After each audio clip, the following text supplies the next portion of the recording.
अस्सलाम वालेकुम दोस्तों, मैं कवि निसार कोटिया आज पहुंचा हूं घाटमी का गांव, जहां धरना प्रदर्शन चल रहा है। तो धरना स्थल पर मैं पहुंचा हूं। तो धरना स्थल पर रोजाना ही नए नए लोग आते रहते हैं और कुछ लोग रोजाना आते हैं, कुछ लोग ऐसा है कि एक आज आ गया, एक कल आ गया, तो इस तरह लोग आते रहते हैं। आज यहाँ पर जेबा खान, जो कि भारत जोड़ो यात्रा में कन्याकुमारी से कश्मीर तक राहुल गांधी जी के साथ में पैदल चली हैं, और भी उनकी बहुत सारी विशेषताएं उनके पास बहुत सारे उन्होंने किसान आंदोलन में भी उन्होंने अपना जो कर्तव्य निभाया है, और उन्होंने तो शाहीन बाग में भी इन्होंने अपनी पूरी जो ताकत झोंकी थी आंदोलन में।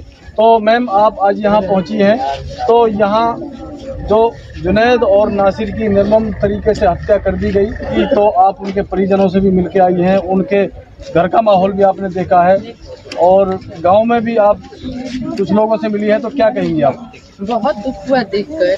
मिलने आई थी सांत्वना देने के लिए, हिम्मत देने के लिए, लेकिन आकर मैं खुद देखकर टूट गई। अंदर से मन बहुत दुखी है।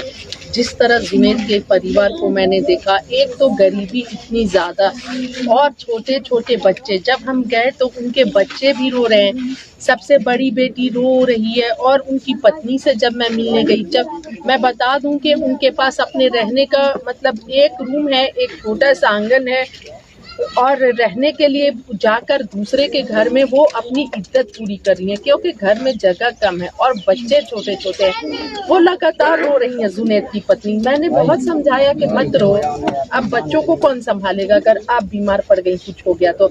जैसा, और नासिर के घर भी वही हाल है। जैसा उन्होंने बताया कि जो 100 है, जो शरीर है, जो बॉडी है, वो मतलब लाशें जो हैं वो बोरे में आई है, और कुछ राख और हड्डियां, टूटी टूटी हड्डियां आई हैं। जैसे उन्होंने बताया, अंदर से रूह कांप गई। ऐसा मैंने नहीं सुना था कभी। बहुत दुख हुआ कि आखिर उनकी गलती क्या है, क्यों उनके साथ लिंचिंग हो रही है, और क्या वजह है कि लगातार गौ रक्षक के नाम पर लिंचिंग की जा रही है। गौ रक्षक एक बहाना हो गया है।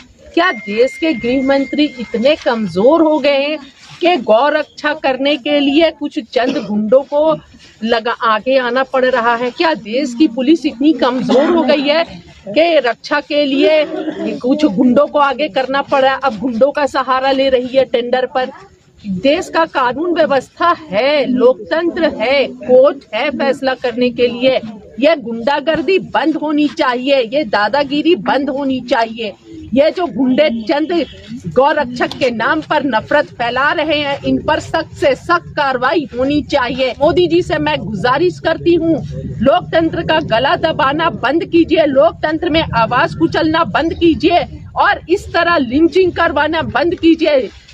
इंसान की जो हत्या करता है, इससे बड़ा पाप कोई नहीं है। कोई भी धर्म हो, धर्म मानवता की शिक्षा देता है, भाईचारे की शिक्षा देता है, एकता की, बराबरी का शिक्षा देता है। कोई भी धर्म यही सिखाता है।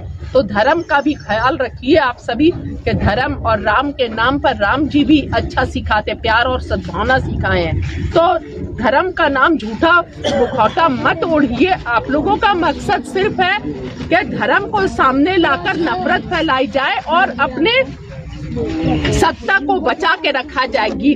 लोकतंत्र में जनता के द्वारा भेजी हुई सरकार को, चुनी हुई सरकार को जब आप नहीं सकते हैं तो गिरा देते हैं पैसे के बल पर, और नफरत की खेती कर रहे ताकि आपका फसल लहराता रहे। जिस तरह भारत जोड़ो यात्रा सक्सेस हुआ है, सफलता हुआ है, और राहुल गांधी जी की छवि जो आप लोगों ने बना दी थी वो देश की जनता के सामने आ गया कि ये असली हीरो है, तो आप लोग इससे डर गए हैं, और डर के फिर से अपनी नफरत की खेती को बढ़ाने के लिए जुनैद जैसे लड़कों को टारगेट कर रहे हैं और नफरत फैला रहे हैं ताकि देश का माहौल खराब हो सके।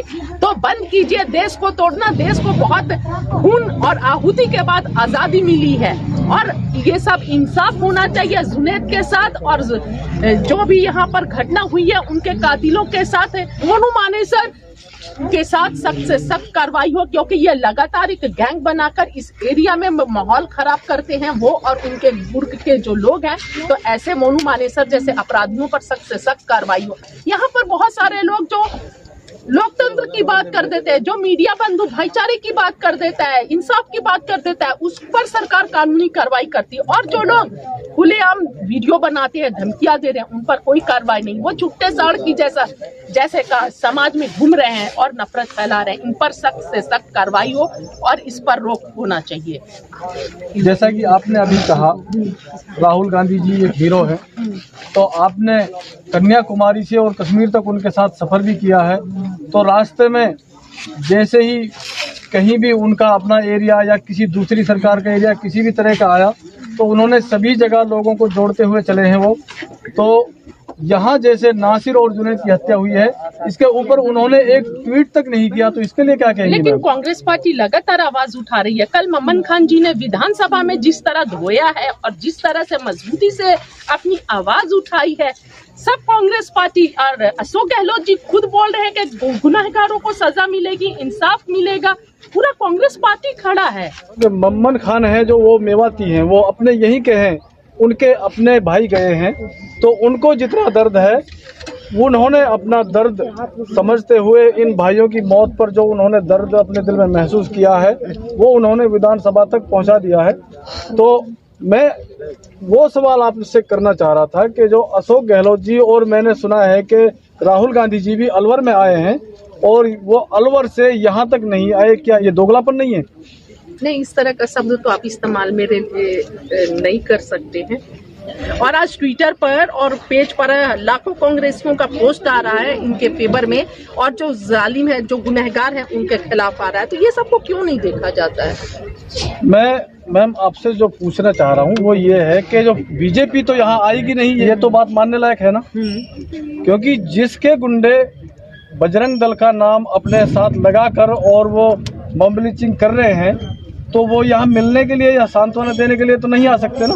नहीं, बिल्कुल। तो यहाँ तो आएगा, तो हम तो एक बीजेपी की सरकार हरियाणा में है, मैटर हरियाणा में भी ये आधा है कि क्योंकि जो जली हुई लाश मिली है वो हरियाणा के भिवानी जिले में मिली है। तो फिरोजपुर तहसील के थाने में उनको अधमरी हालत में ले जाया गया और वहाँ से उनको पुलिस ने आगे भेज दिया कि हम इनको नहीं ले सकते। मामला तो वहाँ ज़्यादा है, लेकिन राजस्थान में तो कांग्रेस की सरकार है, तो कांग्रेस की सरकार है तो इस जुल्म के खिलाफ जो आवाज उठानी है, हमें तो कांग्रेस से मतलब है पहले तो। नहीं, मैं तो खुद देखी हूँ, अशोक गहलोत जी का स्टेटमेंट देखी हूँ, अभी देख के आ रही हूँ कि वो बोले इंसाफ मिलेगा, कातिलों को सजा हो, इस बात की अपील किए हैं। तो मैं आप कैसे फिर बोल रहे हैं? और बोले हैं नौकरी मिलेगी, जो भी मुआवजा है वो मिलेगा, हर तरह की संभावना दी गई है। नहीं, लोगों को मैम इस बात का दर्द है कि वो अलवर तक आए और अलवर से 70 किलोमीटर दूर ये घाटमी का गांव पड़ता है, तो 70 किलोमीटर दूर तक क्यों नहीं आए? तो इस जवाब तो अशोक गहलोत जी खुद दे सकते हैं, क्यों नहीं आए, क्या दिक्कतें थी। मैं तो आई हूँ ना, ममन खान जी तो आवाज उठा रहे हैं ना, इमरान प्रतापगढ़ी जी तो यहाँ तक आए हैं ना, तो जो आए हैं वो भी कांग्रेस ही है। जो इमरान प्रतापगढ़ी जी हैं, जब तक वो राजनीति में नहीं थे तो उन्होंने हर आवाज इसी तरह शायर के तौर पे भी उठाई है। और आप हैं, आप भी हमारी मुस्लिम बहन हैं, तो मुस्लिम के नाते आप यहाँ आई हैं।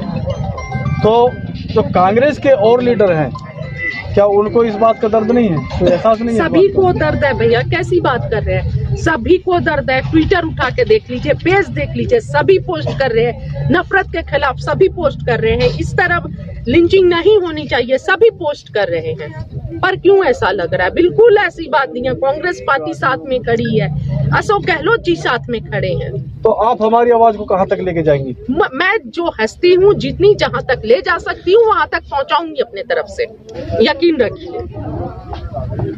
बहुत बहुत शुक्रिया मैम, आपने जो कुछ बताया वो, और जो आप यहाँ तक आई हैं, आपकी हमदर्दी, आपके दिल में हमारे लिए हमदर्दी है, आप यहाँ तक पहुँची, हम आपका बहुत बहुत शुक्रिया अदा करते हैं, तहे दिल से आपका स्वागत करते हैं। तो यहाँ पर रोज़ाना कोई ना कोई आता है और सांत्वना देकर चले जाते हैं। कुछ लोग वादे करते हैं, जिस तरह जेबा खान जी मैम जो वादे कर रही हैं, तो देखते हैं कौन कौन अपने वादे पर खरे उतरते हैं। और इसी तरह आंदोलन जब तक चलता रहेगा, ये जाबिर भाई का कहना है।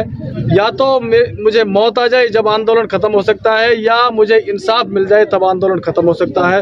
तो देखते हैं क्या होता है आगे। मिलते हैं किसी अगली अपडेट में, तब तक के लिए अस्सलाम वालेकुम रहमतुल्लाहि व बरकातहू।